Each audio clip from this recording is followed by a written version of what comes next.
Hello everyone, welcome back to my channel politics Safar में आप सभी का बहुत बहुत स्वागत है। फ्रेंड्स, बायोलॉजी का आज का टॉपिक हमारा है माइकोप्लाज्मा।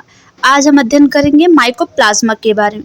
फ्रेंड्स, आप सभी को मेरा वीडियो अच्छा लग रहा हो तो लाइक ज़रूर करें। आइए शुरू करते हैं। हमारा टॉपिक है कि आखिर ये माइकोप्लाज्मा है क्या। ये हमारे बायो यानी कि जीव विज्ञान से रिलेटेड है ये सारे टॉपिक्स। आइए पढ़ते हैं। माइकोप्लाज्मा किसे कहते हैं। माइकोप्लाज्मा, फ्रेंड्स पहले तो ये जान लेते हैं, ऑप्शनल क्वेश्चन कोई बड़ी बात नहीं है कराना। इसके साथ साथ आप क्या नाम है इसकी परिभाषा, इसके बारे में समझिए। आखिर ये आया कहाँ से, आखिर ये कब से, कहाँ से निर्माण हुआ, कैसे हुआ, इसकी थ्योरी भी जानना बहुत ज़रूरी है। ना कि आपको हमेशा ऑप्शनल कराने से ये एक मतलब आपको समझने, आप ज़्यादा से ज़्यादा समझने की कोशिश कीजिए, ना कि इसको क्या नाम है रटने की कोशिश कीजिए। इसीलिए पहले आप सभी को अच्छे से हम इसका विवरण से बढ़िया से तैयार करते हैं और आप सभी के लिए अच्छे से इसको परिभाषा सहित आपको समझाते हैं कि आप अच्छे से पहले समझ लो, तब आप ऑप्शनल करिए, आपको ऑलरेडी अच्छे से माइंड में सेट हो जाएगा। इसीलिए आप सभी को पहले हम इसका थ्योरी यानी कि इसका सिद्धांत बता देते हैं। आइए करते हैं आगे का क्वेश्चन। पहले जान लेते हैं आखिर माइकोप्लाज्मा आया कहाँ से।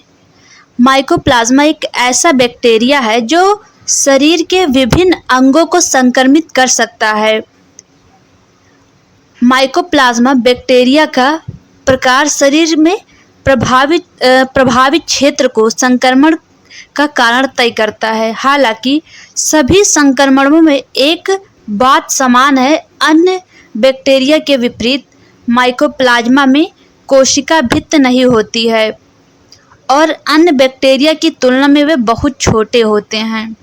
यानी लगभग मान लीजिए 10 मिलीमीटर के होते हैं जो माइकोप्लाज्मा होता है, जिसका आकार जैसा कि मैंने पहले ही बता दिया कि वो 10 मिलीमीटर का लगभग उसी के आसपास होता है। ये बैक्टीरिया बहुत ही छोटा जीव होता है जो कि हमारे शरीर में प्रवेश करके बहुत ही ज़्यादा सबको परेशान करता है, जिसका आकार 10 मिलीमीटर के आसपास होता है। आपके क्वेश्चन में ये आ भी सकता है, माइकोप्लाज्मा कितना मिलीमीटर का हो सकता है, तो यहीं से आप एक क्वेश्चन नोट कर लीजिए, 10 मिलीमीटर के आसपास हो सकता है।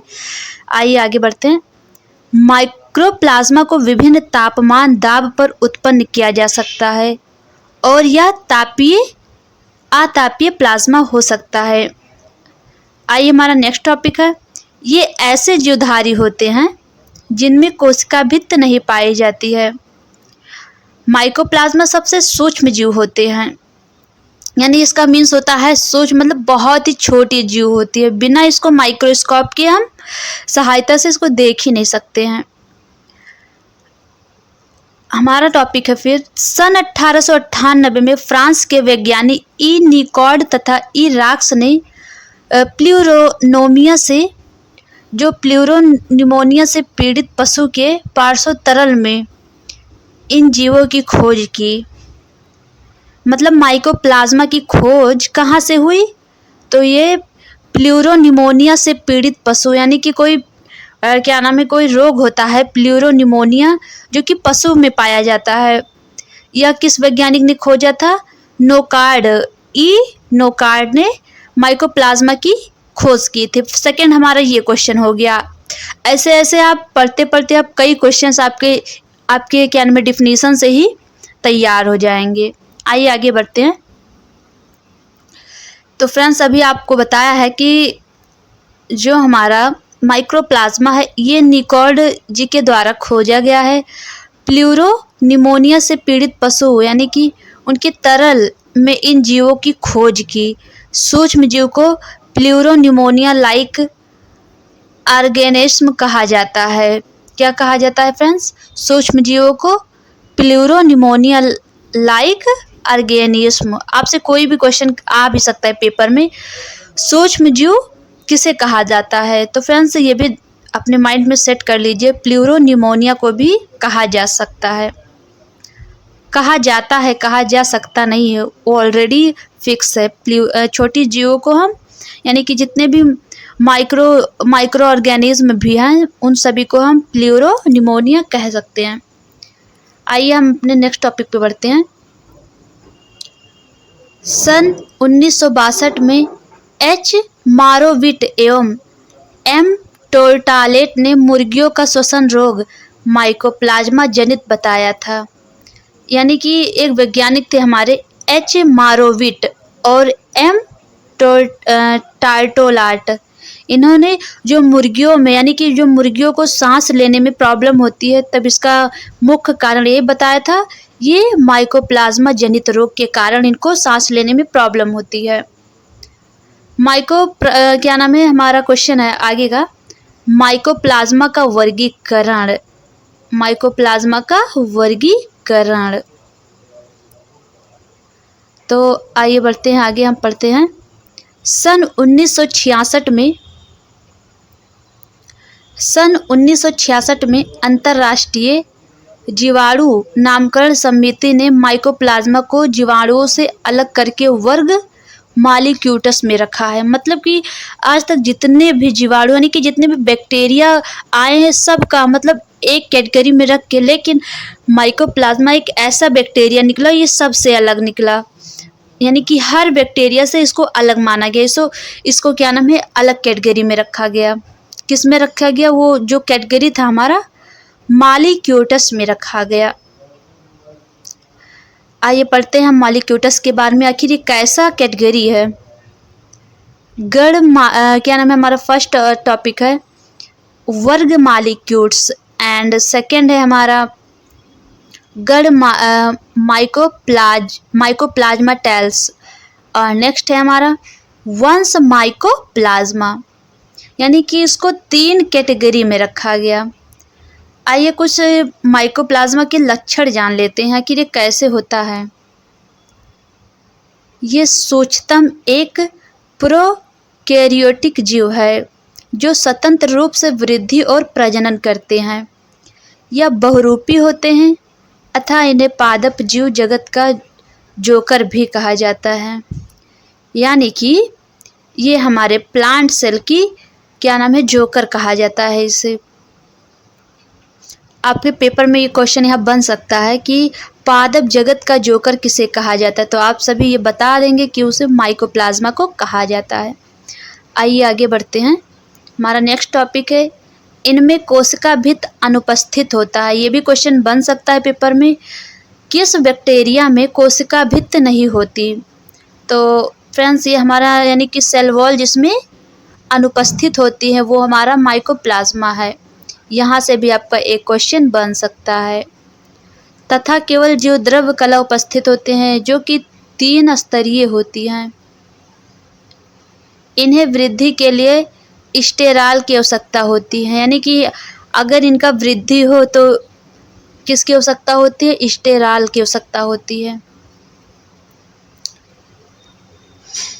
ये कोशिका भित्त पर क्रिया करने वाले प्रतिजैविक जैसे पेनिसिलिन से प्रभावित नहीं होती है, परंतु उपापचयी क्रियाओं को प्रभावित करने वाले प्रतिजैविक जैसे टेट्रासाइक्लिन माइकोप्लाज्मा की वृद्धि को रोक देते हैं। आइए आगे बढ़ते हैं।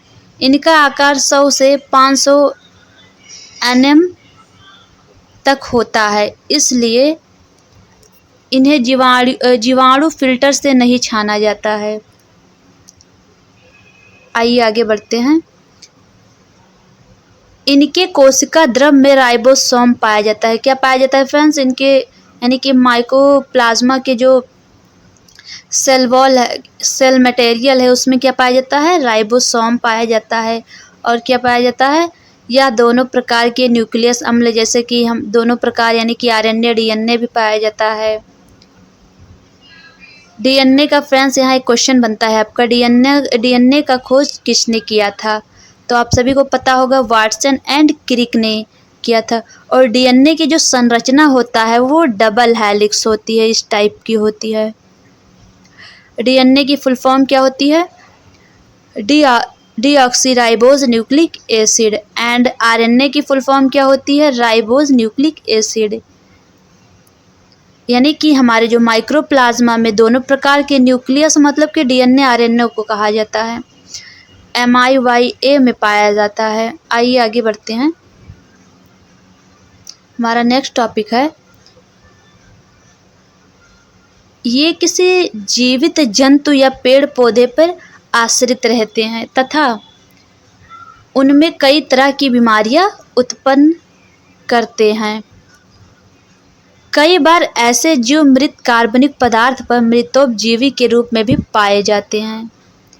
यानी कि यह कभी कभी जो मृत कार्बनिक पदार्थ होता है वो मृतोपजीवी के रूप में पाए जाते हैं। ये जो माइकोप्लाज्मा होता है यह परजीवी अथवा मृतोपजीवी दोनों प्रकार के हो सकते हैं। यानी कि ये पैरासाइट भी हो सकते हैं और अनपैरासाइट भी हो सकते हैं। पैरासाइट भी हो सकते हैं, मृतोपजीवी भी हो सकते हैं, दो प्रकार के हो सकते हैं। आइए आगे बढ़ते हैं। माइकोप्लाज्मा जनित पादप रोग और उनको पहचानने के लक्षण। माइकोप्लाज्मा पौधों में लगभग 40 रोग उत्पन्न करते हैं जो निम्न लक्षण द्वारा पहचाने जा सकते हैं। यानी कि माइकोप्लाज्मा पौधे में लगभग 40 रोग उत्पन्न करते हैं जो निम्न लक्षणों द्वारा पहचाना जा सकता है। कई लक्षण हो सकते हैं इनके, जैसे कि पत्तियां पीली पड़ जाती हैं, ये माइकोप्लाज्मा के कारण। अगर पेपर में आ गया कि पत्तियां किस बैक्टीरिया के कारण पीली होती है तो आप सभी को ठोक देना है क्या? माइकोप्लाज्मा के कारण। आइए आगे बढ़ते हैं। अथवा एंथोसाइएनिन वर्णक के कारण लाल रंग की हो जाती है। पत्तियां किसके कारण लाल हो जाती है? एंथोसाइएनिन वर्णक के कारण। ये बहुत इंपॉर्टेंट होने वाली ये क्वेश्चन यहाँ पे। पत्तियां किसके कारण लाल हो जाती है तो आप सभी को लगा देना इसका राइट आंसर एंथोसाइएनिन के कारण। पत्तियां का आकार छोटा हो जाता है। यानी माइकोप्लाज्मा के कारण अनेक इसके लक्षण हो सकते हैं। पीली हो जाती हैं, लाल हो जाती हैं और क्या नाम है, पत्तियां के आकार छोटे हो जाते हैं। पुष्प पत्तियां आकार में बदल जाती है। जो पुष्प होता है वो आकार मतलब पत्तियों के आकार में बदल जाती हैं इन्हीं माइकोप्लाज्मा के वृद्धि के कारण। और आगे हमारा क्या है, हमारा नेक्स्ट टॉपिक है पर्व छोटी पड़ जाती हैं। पत्तियां भूरी भूरी हो जाती हैं। मतलब आप सभी ने पेड़ पौधों में देखा अनेक रीजन्स, यानी येलो हो जाती है, कभी लाल हो जाती है, कई रीजन्स हो जाते हैं। कभी कभी तो उसमें कली निकलती है, वो वृद्धि भी नहीं करती है, क्योंकि ये सब कारण है बैक्टीरिया के कारण यानी कि माइकोप्लाज्मा के कारण। आइए आगे बढ़ते हैं। हमारा नेक्स्ट टॉपिक है माइकोप्लाज्मा जनित प्रमुख पादप रोग से प्रभावित होने वाले पौधे। यानी माइकोप्लाज्मा से जिस पौधों में जो प्रभावित होते हैं उनको रोग होती है। जैसे चंदन के पेड़ में स्पाइक रोग। चंदन के पेड़ में कौन सा रोग होता है? स्पाइक रोग। हमारा आपके पेपर में आ भी सकता है ये, जहाँ तक है। और ये ज़रूर सबसे इम्पोर्टेंट कपास के पेड़ में ज़रूर पूछ सकता है। तो आप क्या लगा देंगे? हरितमागम। कपास का हरितमागम, यह रोग उसमें पाया जा सकता है माइकोप्लाज्मा के कारण। बैगन का लघु पर्ण रोग। यानी बैगन की जो पत्तियां होती है छोटी जब निकलने लगती है तो समझ जाइए कि उसमें माइकोप्लाज्मा बैक्टीरिया लग चुकी हैं, इसीलिए इसमें लघु पर्ण रोग हो जाता है बैगन के पेड़ों में। और आगे देख लेते हैं और भी एग्जाम्पल्स हैं। गन्ने का धारिया रोग। फ्रेंड्स कुछ होता होगा धारिया रोग, मुझे खुद ही नहीं पता, जो कि यह भी माइकोप्लाज्मा के कारण होता है। आइए आगे करते हैं। एस्टर येलो आदि ऐसे कई तमाम रोगे हैं जो हमारे माइकोप्लाज्मा के वजह से हमारे पादप जंतु में बहुत ही सारे रोग होते हैं। आइए नेक्स्ट करते हैं माइकोप्लाज्मा जनित मानव रोग। यानी कि माइकोप्लाज्मा के कारण मानव में कौन सा रोग होता है? तो हमारा क्या है? अप्रारूपिक निमोनिया माइकोप्लाज्मा निमोनी के कारण होता है। यानी अप्रारूपिक जो निमोनिया रोग होता है वो माइकोप्लाज्मा न्यूमोनी के कारण होता है। उस बैक्टीरिया का क्या नाम है? Mycoplasma pneumoniae. माइकोप्लाज्मा क्या नाम है? जनित जंतु रोग। जैसे कि जंतु मतलब क्या नाम है, जानवरों में जो माइकोप्लाज्मा के कारण, ये मतलब पेड़ पौधों में भी होता है, मनुष्यों में भी होता है और ये हमारे पशुओं में भी होता है माइकोप्लाज्मा। इसीलिए अलग कैटेगरी मेरी बहुत ही इम्पोर्टेंट और बहुत ही बेकार ऐसा बैक्टीरिया है, इसीलिए इसको अलग कैटेगरी में रखा गया है। फ्रेंड्स, सबसे पहले तो जान लेते हैं, हम जब तक इसका पूरा डेफिनेशन एग्जाम्पल सहित नहीं समझेंगे तब तक हमें कोई भी क्वेश्चंस अच्छे से, यानी कि हम आप सभी को बायो को हर एक लेसन अच्छे से इसको डेफिनेशन एग्जाम्पल सहित अच्छे से कहाँ से है कैसे है सब बताकर तभी आपको ऑप्शनल और क्या नाम है इसको सारे क्वेश्चंस आप सभी को अच्छे से करवाएंगे, तब जाके आपको समझ आएगा। इसीलिए आप एंड तक ज़रूर बना रहा करिए। आइए आगे बढ़ते हैं। हम जंतु के बारे में पढ़ते हैं, उसमें माइकोप्लाज्मा कैसे होते हैं। भेड़ और बकरियों का अगेलेक्टिया माइकोप्लाज्मा अगेलेक्टी के कारण होता है। माइकोप्लाज्मा द्वारा उत्पन्न रोग, यानी कि भेड़ और बकरियों, पहले ये समझ लेते हैं, हमारा ये टॉपिक इम्पॉर्टेंट है। भेड़ और बकरियों का अगेलेक्टिया माइकोप्लाज्मा अगेलेक्टिया के कारण होता है, यानी कि उसमें अगेलेक्टिया रोग हो जाती है कुछ भेड़ और बकरियों में, तो वह माइकोप्लाज्मा अगेलेक्टिक के द्वारा हो जाता है। ये सब क्वेश्चन आपके डिफिनेशंस में ही रेडी हो जाते। माइकोप्लाज्मा द्वारा उत्पन्न रोग का उपचार, यानी कि माइकोप्लाज्मा द्वारा उत्पन्न रोग का उपचार। माइकोप्लाज्मा द्वारा उत्पन्न रोग का उपचार है टेट्रासाइक्लिन औषधि द्वारा किया जा सकता है। किस औषधि द्वारा? टेट्रासाइक्लिन औषधि द्वारा माइकोप्लाज्मा का उपचार किया जाता है। आइए फ्रेंड्स, हम करते हैं अपना मल्टीपल चॉइस क्वेश्चंस। कुछ क्वेश्चंस आप सभी के लिए रेडी रखा है। माइकोप्लाज्मा क्या होता है? जैसा कि आप सभी को अभी मैंने बता ही दिया, ये एक बैक्टीरिया है। सिंपल क्वेश्चंस आप सभी के लिए थोड़ा थोड़ा समझ आ रहा होगा आखिर ये माइकोप्लाज्मा है क्या। तो आइए अपने ऑप्शंस के साथ करते हैं। बताइए, यूकैरियोटिक एंड एक कोशिकीय, या सेकेंड ऑप्शन है प्रोकैरियोटिक और एक कोशिकीय, या प्रोकैरियोटिक और बहुकोशिकीय, या यूकैरियोटिक और बहुकोशिकीय। तो इसका राइट ऑप्शन हमारा है ये, जैसा कि पहले ही मैंने डिफिनेशन में आपको समझा दिया था, प्रोकैरियोटिक और एक कोशिकीय होता है। आइए अपना नेक्स्ट क्वेश्चन करते हैं। फलियों का चुड़ैल झाड़ू एक के कारण होता है, किसके कारण होता है फ्रेंड्स? तो ये भी कोई रोग होता होगा, चुड़ैल झाड़ू। वाह, व्हाट अ क्वेश्चन, चुड़ैल झाड़ू, तो चुड़ैल से रिलेटेड हो गया।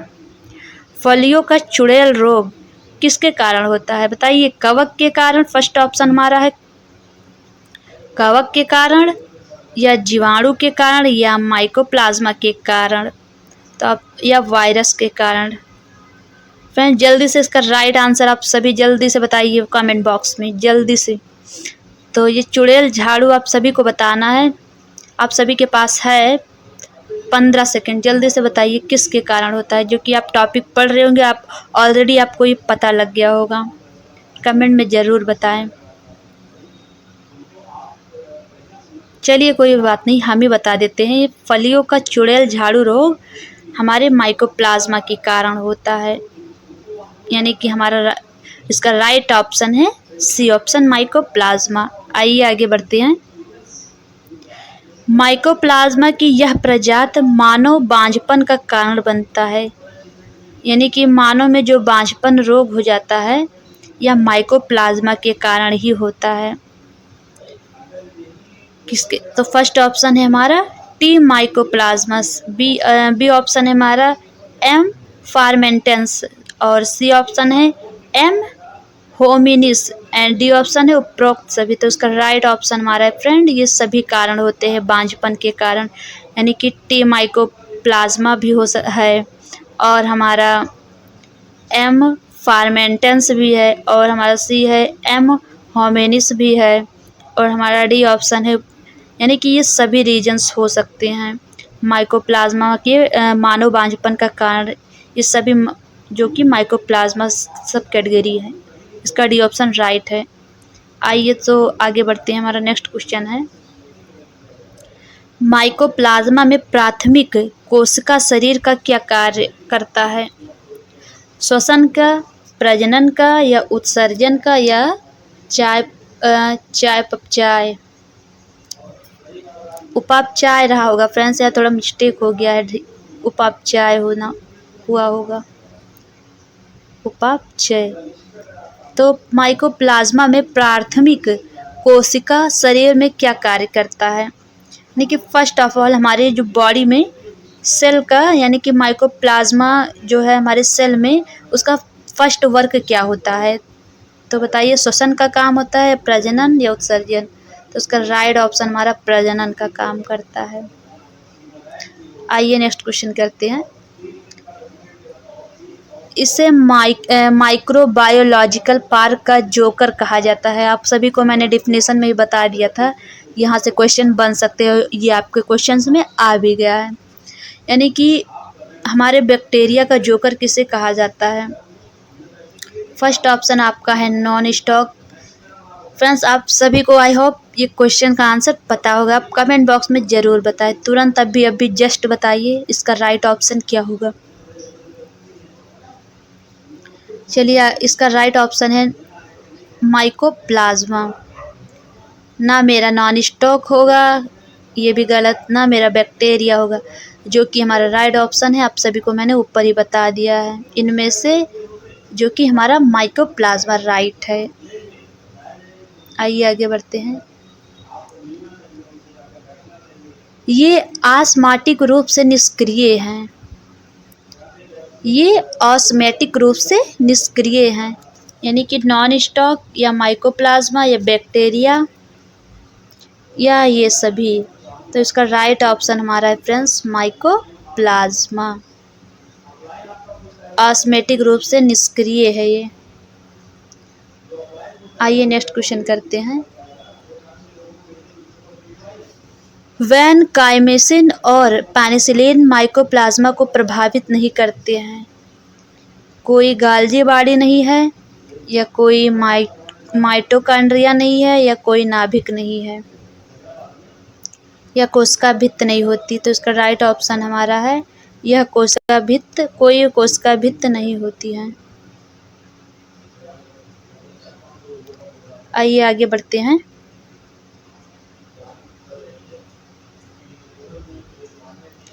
हमारा नेक्स्ट क्वेश्चन है, वैनकोमाइसिन और पेनिसिलिन माइकोप्लाज्मा, ये तो अभी जस्ट आप सभी ने क्वेश्चन किया, इसका राइट ऑप्शन हमारा क्या था? ये कोई कोशिका भित्त नहीं होती है। आइए आगे बढ़ते हैं। हमारा नेक्स्ट क्वेश्चन है, यह एक कोशिका भित्त रहित बैक्टीरिया है। साइनोबैक्टीरिया, या माइकोप्लाज्मा, या वायराइड, या हमारा, यानी कि इस क्वेश्चन का आंसर हमारा क्या होगा? यह एक कोशिका भित्त रहित बैक्टीरिया है। तो इसका राइट ऑप्शन हमारा हो गया माइकोप्लाज्मा, इसका राइट ऑप्शन है। वैसे टॉपिक है माइकोप्लाज्मा से रिलेटेड है, तो लगभग सारे ऑप्शंस हमारे माइकोप्लाज्मा से ही आ रहे हैं। आइए आगे बढ़ते हैं। हमारा नेक्स्ट क्वेश्चन है, बैंगन की पत्तियां छोटी किसके कारण होता है? जैसा कि आप सभी को पहले ही डिफिनेशन में अच्छे से समझा दिया है, लगभग ज़्यादा इम्पॉर्टेंट है टॉपिक फ्रेंड्स नहीं है ज़्यादातर, लेकिन फिर भी थोड़ी थोड़ी क्या नाम है इसमें आपको ध्यान रखने योग्य है। हमारा फर्स्ट ऑप्शन है शैवाल, यानी कि बैंगन की छोटी पत्तियां किसके कारण होता है? शैवाल के कारण, या कवक के कारण, या माइकोप्लाज्मा, या वायरस। तो उसका राइट ऑप्शन हमारा है माइकोप्लाज्मा के कारण। आइए आगे बढ़ते हैं। यह स्वायत्त वृद्धि और प्रजनन में सक्षम सबसे छोटा जीव है। माइकोप्लाज्मा, या सेकेंड ऑप्शन है वायरॉइड, या वायरस, या इनमें से कोई नहीं। तो इसका राइट ऑप्शन हमारा हो गया माइकोप्लाज्मा। यह स्वायत्त वृद्धि और प्रजनन में सक्षम सबसे छोटा जीव है माइकोप्लाज्मा हमारा। जैसा कि आप सभी को डिफिनीसन क्वेश्चन जितने भी इम्पोर्टेंट इसमें टॉपिक्स लगे आप सभी को अच्छे से समझाया। अगर समझ है इसको बार बार रिपीट करिए, नोट्स बनाइए, अच्छे से आपको समझ आएगा, आपके पेपर के लिए बहुत ही हेल्पफुल होने वाला है। तो फ्रेंड्स, आप सभी को मेरा टॉपिक अच्छा लगा तो लाइक शेयर ज़रूर किया करिए। अभी शुरुआती दौर है, धीरे धीरे आपको हर एक टॉपिक अच्छे से समझाएंगे। आप कमेंट में ज़रूर बताया करें आपको किस टॉपिक से रिलेटेड, बायोलॉजी से रिलेटेड क्या नाम है आप सभी को किस चैप्टर की ज़रूरत है, वो भी हम आपको अच्छे से विस्तार सहित समझाएंगे और वो भी चित्र सहित समझाएंगे। आप फिगर भी बोलोगे, फिगर से रिलेटेड भी अच्छे से समझाएंगे। आइए पहले छोटा सा हम इसका स्ट्रक्चर देख लेते हैं, आखिर माइकोप्लाज्मा होता कैसे है। तो इसका टॉपिक मैंने यहाँ पे इसका फिगर एक छोटा सा आप सभी के आगे पेश किया है, देख लीजिए। ऐसे होता है, क्या इसमें पाया जाता है, ये हमारा वही माइकोप्लाज्मा है जिसके बारे में अभी तक हमने चर्चा किया है। ये वायरस, इसका स्ट्रक्चर ऐसे ही होता है, प्लाज्मा मेम्ब्रेन, राइबोसोम, इसमें प्रोटीन पाया जाता है, डीएनए पाया जाता है। जैसा कि आप सभी को भी बताया था, डीएनए डबल हेलिक्स का मतलब वो द्वितीय संरचना में होती है। यहाँ पे आप सभी को दिख रहा होगा ये। और इसमें आरएनए भी पाया जाता है। तो प्लाज्मा से रिलेटेड इससे भी क्वेश्चन बन सकते हैं। प्लाज्मा में राइबोसोम पाया जाता है या नहीं, आप करेक्ट बता दोगे। होता है, प्रोटीन भी होता है, डीएनए भी डबल। आई होप आप सभी को मेरा वीडियो अच्छा लग रहा होगा। सो फ्रेंड्स, आप सभी लाइक कमेंट शेयर ज़रूर किया करिए और अपने क्वेश्चन जितने भी जो भी इसमें डाउटिंग लगे आप कमेंट ज़रूर करिए और जो भी टॉपिक आपको पढ़ना हो कमेंट में ज़रूर लिख दिया करिए, हम अच्छे से उसको समझाने की कोशिश करेंगे। सो गाइस, आज का वीडियो बस इतना ही, फिर नेक्स्ट वीडियो में मिलते हैं। Thank you.